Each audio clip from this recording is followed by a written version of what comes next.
প্রচেষ্টা ও ভুল তত্ত্বের ত্রুটি। থর্নডাইকের প্রচেষ্টা ও ভুল তত্ত্বের কিছু সীমাবদ্ধতা রয়েছে। সেগুলি হল: 1. ভ্রান্ত ধারণা। ফ্রাঞ্জ, ল্যাসলে প্রমুখ শারীরতত্ত্ববিদ দেখিয়েছেন নতুন অভিজ্ঞতা অর্জনে মস্তিষ্কের সামনের অংশ ফ্রন্টাল লোব দায়ী। তাঁরা ইঁদুরকে নতুন কিছু শিখিয়ে মস্তিষ্কের সামনের অংশ অকেজো করে দেয়, ফলে ইঁদুরগুলি নতুন শিখন ভুলে যায়, কিন্তু পরবর্তী সময়ে অল্প কয়েকবার চেষ্টার পর ইঁদুরগুলি শিখতে সক্ষম হয়। এর ব্যাখ্যা দিতে গিয়ে ল্যাসলে বলেন যে ফ্রন্টাল লোব অকেজো হওয়ার ফলে মস্তিষ্কের অন্যান্য অংশ ক্ষতিপূরণে এগিয়ে আসে। অর্থাৎ থর্নডাইকের বক্তব্য অনুযায়ী নির্দিষ্ট উদ্দীপক ও প্রতিক্রিয়ার বন্ধনী যে শিখন, এর ধারণা সঠিক নয়। উদ্দীপক ও প্রতিক্রিয়ার বন্ধনে নমনীয়তায় দেখা যায়। 2. যুক্তির ভূমিকা উপেক্ষিত।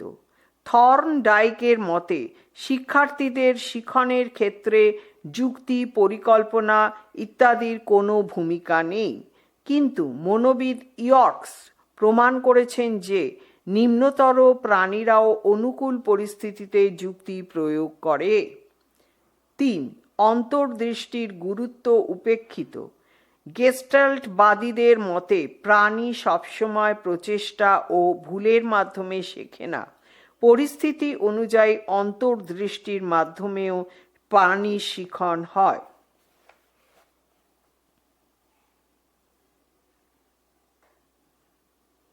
অন্তর্দৃষ্টি। ওয়ারদাইমার, কুর্ট কফফা ও উলফগাং কোহলার প্রমুখ সমগ্রতাবাদী শিখনের কৌশল রূপে অন্তর্দৃষ্টি কৌশলের কথা বলেন। এদের মধ্যে কোহলার শিম্পাঞ্জির উপরে এবং ওয়ারদাইমার মানুষের শিখনের উপর পরীক্ষা করে মন্তব্য করেন যে প্রাণীরা সবসময় প্রচেষ্টা ও ভুলের মাধ্যমে শেখে না। সমস্যামূলক পরিস্থিতির সামগ্রিক রূপ উপলব্ধি হওয়ার পরে প্রাণী সমস্যার সমাধান করে। এটা হঠাৎ ঘটে, এর জন্য প্রচেষ্টা ও ভুলের প্রয়োজন হয় না। একে অন্তর্দৃষ্টি বলে। অন্তর্দৃষ্টির মূল কথা, সমস্যামূলক পরিস্থিতিকে আমরা সামগ্রিকভাবে প্রত্যক্ষ করি ও প্রতিক্রিয়া করি। সামগ্রিক প্রত্যক্ষণের ফলে পরিস্থিতির অর্থ পরিষ্কার হয়। অন্তর্দৃষ্টিমূলক শিখনের মৌলিক প্রক্রিয়া। সমগ্রতাবাদীগণ অন্তর্দৃষ্টি জাগ্রত হওয়ার জন্য দুটি মানসিক প্রক্রিয়ার উপর গুরুত্ব আরোপ করেন। এই দুটি প্রক্রিয়া হল: 1. সামান্যীকরণ ও 2. পৃথককরণ। শিখন পরিস্থিতির মধ্যে যেগুলি অপ্রাসঙ্গিক সেগুলিকে বাতিল করে কেবলমাত্র প্রাসঙ্গিক ও সাধারণ বৈশিষ্ট্যগুলিকে বেছে নেওয়ার নামই হল পৃথককরণ, এবং পরে ওই সাধারণ বৈশিষ্ট্যগুলির উপর ভিত্তি করে সামান্যধর্মী সূত্র তৈরি করার নামই হল সামান্যীকরণ। কোহলার এর শিম্পাঞ্জির পরীক্ষা। অন্তর্দৃষ্টিমূলক শিখনের ক্ষেত্রে মনোবিজ্ঞানী উলফগাং কোহলারের শিম্পাঞ্জির পরীক্ষাটি বিশেষ উল্লেখযোগ্য। কোহলার 1913 থেকে 1917 খ্রিস্টাব্দের মধ্যে কয়েকটি শিম্পাঞ্জিকে নিয়ে একটি গুরুত্বপূর্ণ পরীক্ষা করেন। 1. প্রথম পর্যায়ের পরীক্ষা। পরীক্ষার জন্য প্রথমে একটি শিম্পাঞ্জিকে একটি বড় খাঁচার মধ্যে রাখা হয়। খাঁচার ওপর থেকে এক ছড়া কলা এমনভাবে ঝুলিয়ে রাখা হয় যা সাধারণ অবস্থায় শিম্পাঞ্জির নাগালের বাইরে থাকে। খাঁচার মধ্যে কাঠের তৈরি 2-3টি প্যাকিং বাক্সও রাখা হয়। খিদে পেলে শিম্পাঞ্জিটি কলার ছড়াটি পাওয়ার জন্য বেশ কয়েকবার লাফ দেয়, কিন্তু বারে বারে ব্যর্থ হয়, ফলে সে হতাশাগ্রস্ত হয়ে বসে থাকে। এই অবস্থায় কোহলার নিজে খাঁচার মধ্যে ঢোকেন এবং একটি প্যাকিং বাক্স টেনে এনে কলার ছড়াটি যেখানে ঝোলানো আছে তার নিচে রাখেন। পরে ওই বাক্সটির উপর দাঁড়িয়ে কলার ছড়াটি হাত দিয়ে স্পর্শ করেন। পরে বাক্সটি যথাস্থানে রেখে খাঁচা থেকে বেরিয়ে আসেন। কোহলার খাঁচা থেকে বেরিয়ে আসার পরক্ষণে শিম্পাঞ্জিটি কোহলারের মতোই প্যাকিং বাক্স টেনে এনে তার উপর দাঁড়িয়ে কলার ছড়াটি পেড়ে নেয়। কোহলার তাঁর এই পরীক্ষাটি করার সময় অন্য শিম্পাঞ্জিগুলিকে খাঁচার বাইরে রেখে এই পর্যায়গুলি দেখানোর ব্যবস্থা করেন। পরপর কয়েকদিন ধরে পর্যায়ক্রমে একটি করে শিম্পাঞ্জিকে এইভাবে খাঁচার ভিতরে ঢুকিয়ে দিয়ে পরীক্ষা করতে থাকেন। দেখা যায় এই শিম্পাঞ্জিগুলি কোনো প্রকার ইঙ্গিত ছাড়াই নিজেরা কলার ছড়া পেরে নিতে পারে, অর্থাৎ নিজেরাই সমস্যার সমাধান করতে পারে। পৃষ্ঠা 55। পৃষ্ঠা 55। পৃষ্ঠা 56। এরপর কোহলার একদিন তুলনামূলকভাবে বোকা একটি শিম্পাঞ্জিকে খাঁচার মধ্যে ঢুকিয়ে দেন এবং যথাস্থানে কলার ছড়া রাখেন। এই শিম্পাঞ্জিটি দীর্ঘদিন তার সঙ্গীদের কলার ছড়া পেড়ে খেতে নেওয়ার ঘটনা দেখেছে, কিন্তু তা সত্ত্বেও শিম্পাঞ্জিটি কিছুই শিখতে পারেনি। প্যাকিং বাক্স টেনে না নিয়ে কেবল লাফ দিয়ে সে ছড়াটি নেওয়ার চেষ্টা করে। এই পরীক্ষাগুলি থেকে কোহলার এই সিদ্ধান্তে আসেন যে শিক্ষণের জন্য পরিস্থিতির সামগ্রিক সম্পর্ক পর্যবেক্ষণ করা প্রয়োজন, কারণ প্রথম ক্ষেত্রে শিম্পাঞ্জিকে কলার ছড়াটি পেরে নেওয়ার কৌশল তিনি না দেখিয়ে দেওয়া পর্যন্ত সে তা বুঝে উঠতে পারেনি যে কলার ছড়াটি পেরে নেওয়ার সঙ্গে প্যাকিং বাক্সের কী ধরনের সম্পর্ক রয়েছে। কিন্তু বিষয়টি দেখিয়ে দেওয়ার পর তা শিম্পাঞ্জিটি বুঝতে পারে এবং সহজে কলার ছড়াটি পেড়ে নেয়। দ্বিতীয় ক্ষেত্রে বোকা শিম্পাঞ্জিটি তার নিজের বুদ্ধির দ্বারা বাক্স দেখা এবং লাফ দেওয়া ছাড়া অন্য কিছুই সামগ্রিক আচরণের অংশ হিসেবে বুঝে উঠতে পারেনি, অর্থাৎ তার মধ্যে সামগ্রিকতার বোধ সৃষ্টি হয়নি বলে সে কলার ছড়াটি পেড়ে নিতে পারেনি। 2. দ্বিতীয় পর্যায়ের পরীক্ষা। কোহলার সুলতান নামে একটি বুদ্ধিমান শিম্পাঞ্জিকে নিয়ে একটি গুরুত্বপূর্ণ পরীক্ষার ব্যবস্থা করেন। এই পরীক্ষার জন্য সুলতানকে শিম্পাঞ্জি একটি বড় খাঁচার মধ্যে ঢুকিয়ে দিয়ে তার সামনে দুটি বাঁশের লাঠি রাখেন। লাঠি দুটি এমনভাবে তৈরি করা যে একটি লাঠির প্রান্ত অপর লাঠির প্রান্তের গর্তে ঢুকিয়ে সেটিকে বেশ লম্বা একটি লাঠিতে পরিণত করা যায়। কলা ছড়া বা কোনো খাদ্যবস্তুকে খাঁচা থেকে এমন দূরত্বে রাখা হয় যাতে হাত দিয়ে বা ছোট লাঠি দুটির যে কোনো একটি সাহায্যে তাকে টেনে নেওয়া কোনোভাবেই সম্ভব নয়। সুলতান প্রথমে খাঁচার ভেতর থেকে বাইরে হাত বাড়িয়ে কলার ছড়াটি নেওয়ার চেষ্টা করল, কিন্তু নাগালের বাইরে থাকায় তা সম্ভব হলো না। এবার বাঁশের লাঠি দুটির মধ্য থেকে একটি নিয়ে সেটির সাহায্যে সে কলার ছড়াটি পাওয়ার চেষ্টা করল, কিন্তু তাতেও কলার ছড়ার নাগাল পাওয়া গেল না। ফলে সুলতান কলার ছড়াটি পাওয়ার আশা ছেড়ে দিয়ে হতাশ হয়ে বসে থাকল। কিছুক্ষণ পরে সুলতান বাঁশের লাঠি নিয়ে খেলতে খেলতে হঠাৎ একটি লাঠির প্রান্তে অন্য লাঠির প্রান্তটিকে ঢুকিয়ে একটি লম্বা লাঠিতে পরিণত করল। এবার সুলতান দীর্ঘ ওই লাঠির সাহায্যে কলার ছড়াটি টেনে নিতে পারল।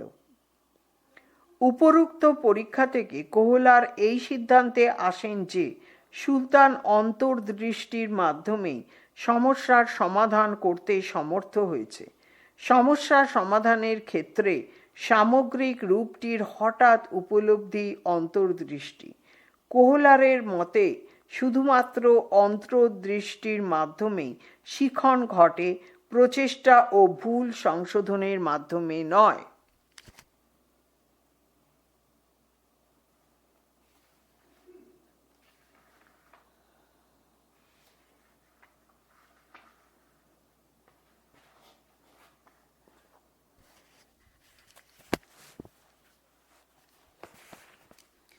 কোয়েশ্চেন নাম্বার 20, অন্তর্দৃষ্টি শিখনের বৈশিষ্ট্য লেখো।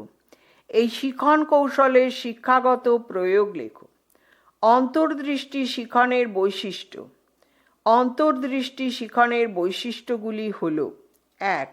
সামান্যীকরণ ও পৃথককরণ। সমগ্রতাবাদীগণ অন্তর্দৃষ্টি জাগ্রত হওয়ার জন্য দুটি মানসিক প্রক্রিয়ার উপর গুরুত্ব আরোপ করেন।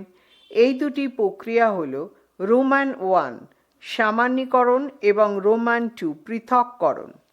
শিখন পরিস্থিতির মধ্যে যেগুলি অপ্রাসঙ্গিক সেগুলিকে বাতিল করে কেবলমাত্র প্রাসঙ্গিক ও সাধারণ বৈশিষ্ট্যগুলিকে বেছে নেওয়ার নামই হল পৃথককরণ, এবং পরে ওই সাধারণ বৈশিষ্ট্যগুলির উপর ভিত্তি করে সামান্যধর্মী সূত্র তৈরি করার নামই হল সামান্যীকরণ।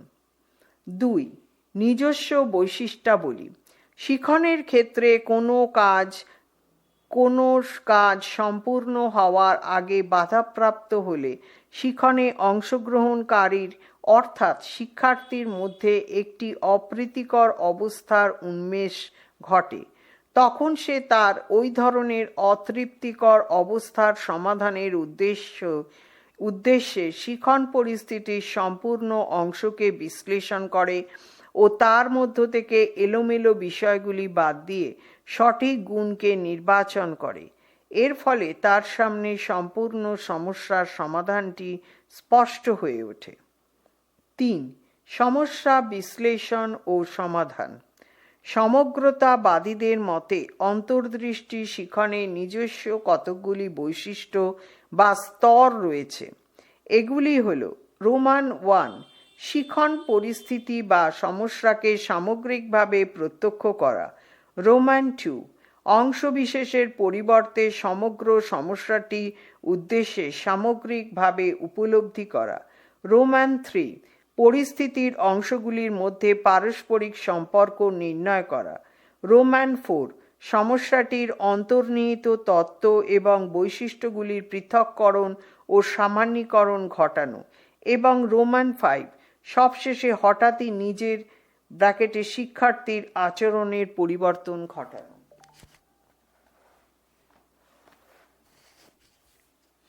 পৃষ্ঠা 57। অন্তর্দৃষ্টি শিখন কৌশলের শিক্ষাগত প্রয়োগ। সমগ্রতাবাদী বা গেস্টাল্টবাদীদের মতে শিক্ষার্থীদের শিখন ঘটে অন্তর্দৃষ্টির ফলে। এ প্রসঙ্গে গেস্টাল্টবাদীরা অন্তর্দৃষ্টি শিখন কৌশলকে শিক্ষাক্ষেত্রে প্রয়োগ করার ক্ষেত্রে কয়েকটি গুরুত্বপূর্ণ উপায় অবলম্বনের কথা বলেছেন। এগুলি হল: 1. বিষয়বস্তুর সামগ্রিক উপস্থাপনা। শিক্ষার্থীর শিখন পরিস্থিতি সামগ্রিকতার উপর নির্ভরশীল, তাই শ্রেণীতে পাঠ পরিচালনার সময় শিক্ষক শিক্ষিকারা শিক্ষার্থীদের কাছে শিক্ষণীয় বিষয়বস্তুর ছোট ছোট অংশে উপস্থাপন না করে যাতে সামগ্রিকভাবে তা উপস্থাপন করে সেদিকে নজর দিতে হবে। 2. সমস্যা সমাধানের ক্ষেত্রে যান্ত্রিক প্রচেষ্টা নিরসন। শিক্ষার্থীরা পাঠ গ্রহণকালে বা সমস্যা সমাধানের ক্ষেত্রে অন্ধ বা যান্ত্রিক প্রচেষ্টা থেকে যাতে বিরত থাকে সে বিষয়টিও শিক্ষক শিক্ষিকাদের লক্ষ্য রাখতে হবে। 3. পৃথককরণ ও সামান্যীকরণ সহায়তা। প্রতিটি শিক্ষার্থীর যাতে শিক্ষণীয় বিষয়বস্তুর অন্তর্গত অপ্রয়োজনীয় অংশগুলি বাদ দিয়ে প্রাসঙ্গিক ও প্রয়োজনীয় সাধারণধর্মী বিষয়গুলিকে আলাদা করে নিয়ে একটি সার্বজনীন সূত্র গঠনে সমর্থ হয়, সেই বিষয়টির প্রতি শিক্ষক শিক্ষিকাদেরকে যত্নবান হতে হবে। 4. শিখনের লক্ষ্য ও উদ্দেশ্য ব্যাখ্যা। পাঠ গ্রহণের আগে শিক্ষার্থীরা যাতে শিখনের লক্ষ্য এবং উদ্দেশ্য সম্পর্কে অবহিত হওয়ার সুযোগ পায় সেদিকে সজাগ দৃষ্টি দিতে হবে। তাই পাঠ গ্রহণের পূর্বে শিক্ষার্থীদের পাঠের লক্ষ্য ও উদ্দেশ্য ভালোভাবে ব্যাখ্যা করা প্রয়োজন। নিচে অন্তর্দৃষ্টিমূলক শিখন কৌশলের শিক্ষাগত প্রয়োগ সম্পর্কে একটি চিত্র দেওয়া আছে। 5. বিষয়বস্তুর ধারাবাহিক উপস্থাপনা। শিক্ষার্থীদের মধ্যে অন্তর্দৃষ্টি জাগিয়ে তোলার জন্য শিক্ষাদানকালে শিক্ষক শিক্ষিকাদের পাঠ্য বিষয়ে বিভিন্ন অংশের মধ্যে ধারাবাহিকতা বজায় রাখতে হবে, তবেই শিক্ষার্থীদের পক্ষে শিখনলব্ধ অভিজ্ঞতা আয়ত্ত করা সহজ হবে। 5. শিক্ষার্থীর সক্রিয়তা ও আগ্রহ সৃষ্টি।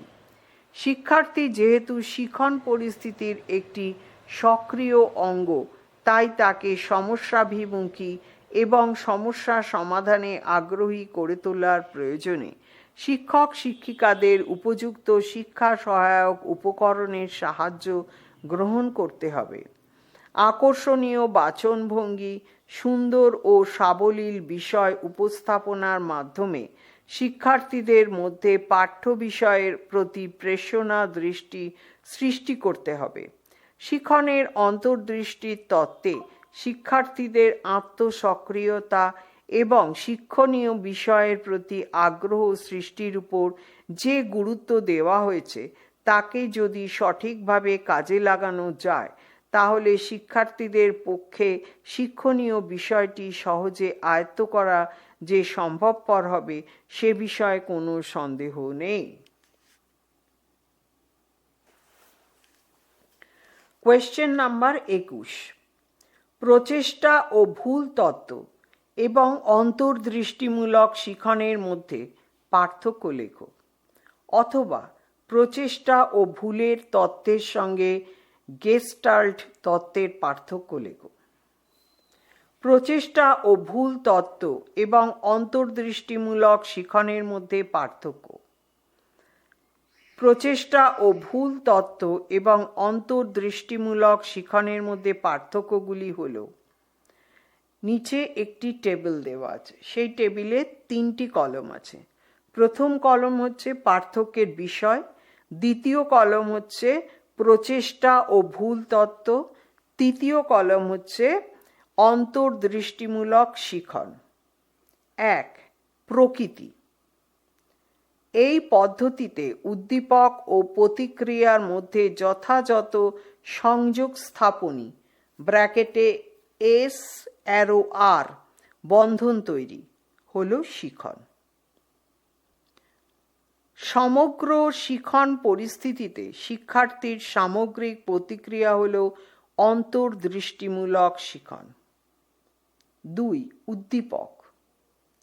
এই পদ্ধতিতে শিখন পরিস্থিতির অন্তর্গত উদ্দীপকগুলির প্রতি শিক্ষার্থী বিচ্ছিন্ন ও পৃথকভাবে প্রতিক্রিয়া করে। সমগ্র শিখন পরিস্থিতির অন্তর্গত উদ্দীপকগুলির সামগ্রিক প্রতিক্রিয়ার যথাযথ সংগঠন ঘটে। 3. প্রাণীর আচরণ। এই পদ্ধতিতে প্রাণীর প্রতিক্রিয়াগুলি যান্ত্রিক ও উদ্দেশ্যহীন। এই পদ্ধতিতে শিখন পরিস্থিতির প্রতিটি আচরণই নির্দিষ্ট, লক্ষ্যমূলক ও সুপরিকল্পিত। 4. প্রাণীর প্রত্যক্ষণ।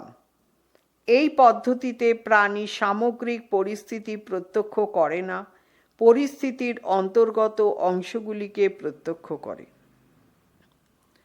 এই পদ্ধতিতে প্রাণী সামগ্রিক পরিস্থিতিকেই প্রত্যক্ষ করে, পরিস্থিতির বিভিন্ন অংশকে বিচ্ছিন্ন করে প্রত্যক্ষ করে না। 5. মানসিক প্রক্রিয়ার প্রকৃতি। এই পদ্ধতিতে উন্নত মানসিক প্রক্রিয়ার প্রয়োজন নেই, বারবার প্রচেষ্টা ও অনুশীলনের মাধ্যমেই বিষয়টিকে শিক্ষার্থী আয়ত্ত করে। এই পদ্ধতিতে উন্নত মানসিক প্রক্রিয়া প্রয়োজন, সমস্যাটির বিভিন্ন অংশের মধ্যে পারস্পরিক সম্পর্ক নির্ণয়, পৃথককরণ, সামান্যীকরণ ইত্যাদি প্রক্রিয়াগুলির সাহায্যে সমস্যার সমাধান করা হয়।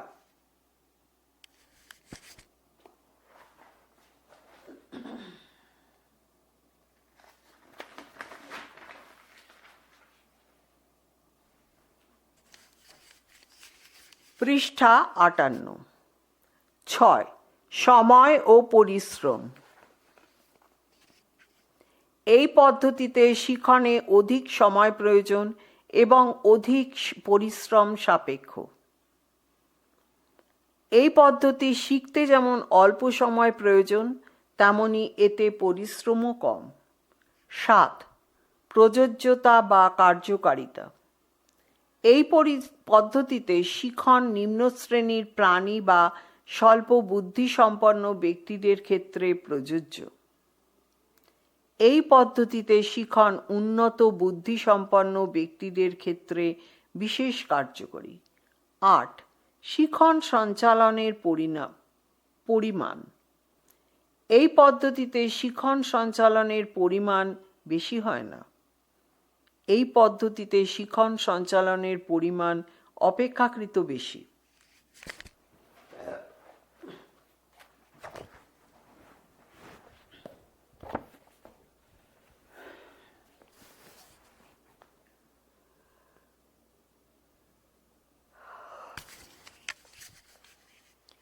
Question number 22।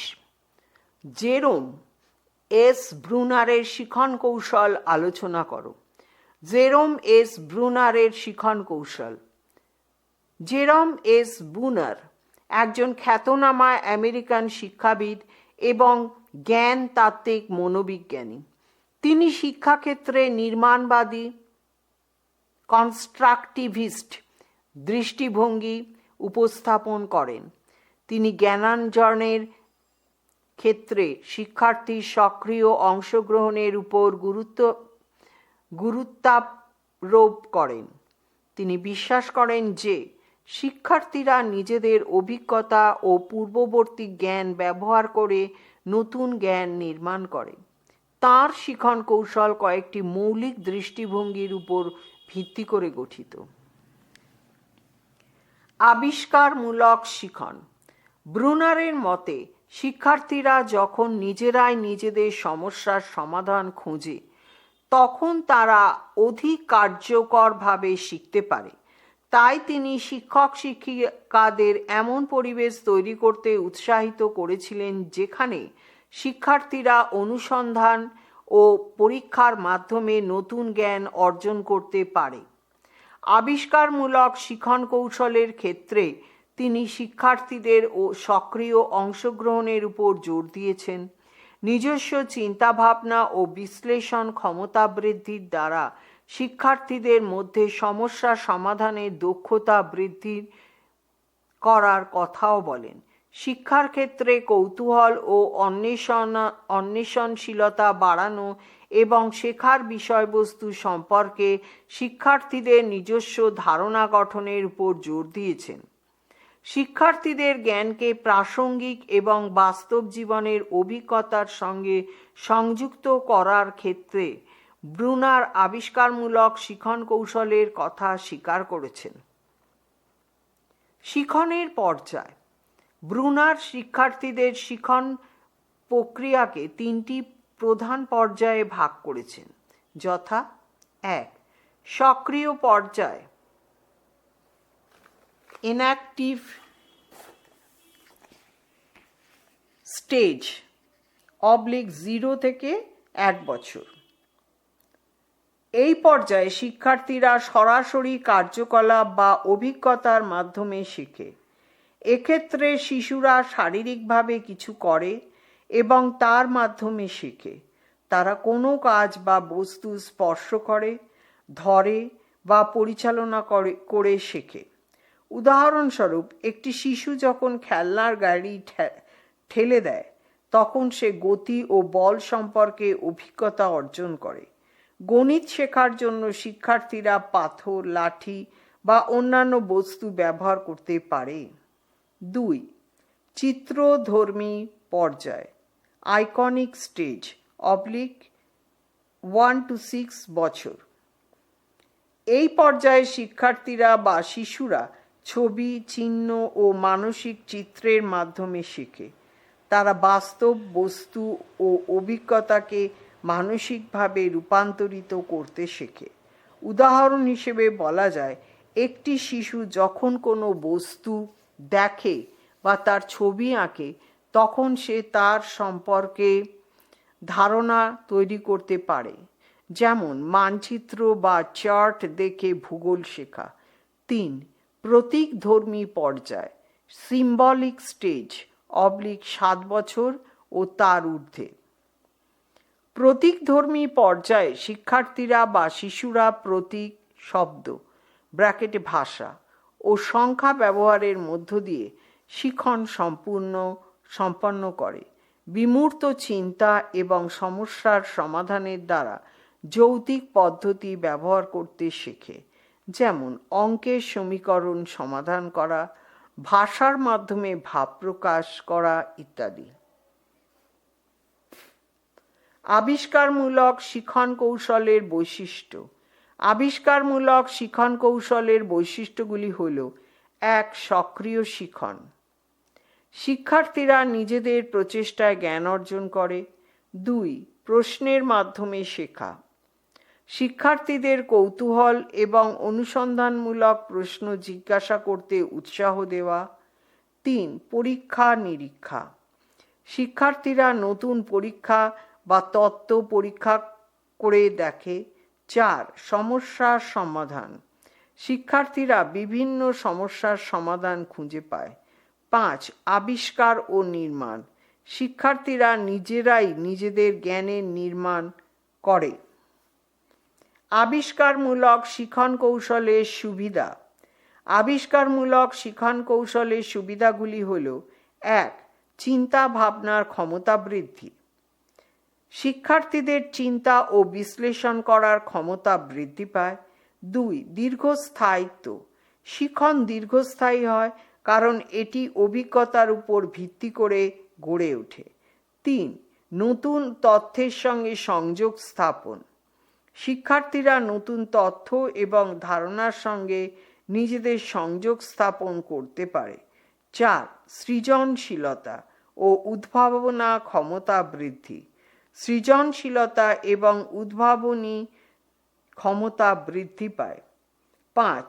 আগ্রহ ও উদ্দীপনার বৃদ্ধি, এই শিখন কৌশলে শিখনের প্রতি শিক্ষার্থীদের আগ্রহ ও উদ্দীপনা বাড়ে। আবিষ্কারমূলক শিখন কৌশলের সীমাবদ্ধতা। আবিষ্কারমূলক শিখন কৌশলের সীমাবদ্ধতা হল: 1. সময় সাপেক্ষ, শিক্ষার্থীদের জন্য এটি সময় সাপেক্ষ হতে পারে। 2. দক্ষ শিক্ষকের অভাব, এই ধরনের শিখনের ক্ষেত্রে শিক্ষকদের পর্যাপ্ত পরিমাণ দক্ষ এবং প্রশিক্ষিত হতে হয়। পৃষ্ঠা 59। 3. সার্বিকতার অভাব, এই শিখন কৌশলে শিখনের সকল বিষয়ের ক্ষেত্রে প্রযোজ্য নাও হতে পারে। 4. বিভ্রান্তর সম্ভাবনা, শিক্ষার্থীরা যদি সঠিক নির্দেশনা না পায় তবে বিভ্রান্ত হতে পারে।